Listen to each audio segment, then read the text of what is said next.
Berdasarkan keseluruhan uraian tersebut di atas, kami penuntut umum dalam perkara ini berpendapat bahwa nota pembelaan terdakwa Putri Chandrawati beserta tim penasihat hukumnya haruslah dikesampingkan. Selain itu, uraian-uraian pledoi tersebut tidaklah memiliki dasar yuridis yang kuat yang dapat digunakan untuk menggugurkan tuntutan penuntut umum.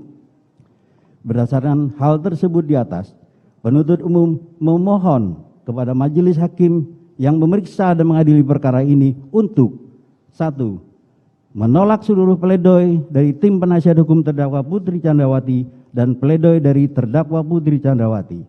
2. Menjatuhkan putusan sebagaimana diktum tuntutan penuntut umum yang telah dibacakan pada hari Rabu tanggal 18 Januari 2023.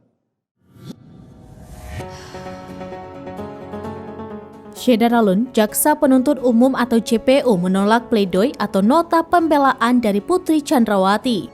JPU menilai bahwa pledoi Putri Chandrawati tidak didasari atas fakta-fakta persidangan. JPU juga membantah statement Putri terkait adanya kekerasan seksual.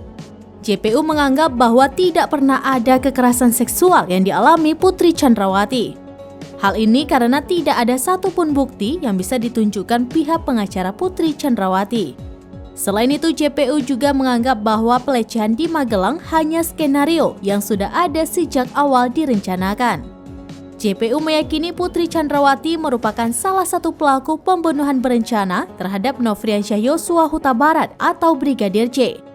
Hanya saja, menurut jaksa, istri Ferdi Sambo itu pura-pura tidak paham terkait perbuatannya menghilangkan nyawa Yosua. Jaksa yakin dalam kasus ini Putri memenuhi karakter sebagai pelaku pembunuhan berencana, sebab pembunuhan itu berawal dari cerita Putri terkait pelecehan seksual yang dia klaim dilakukan Yosua.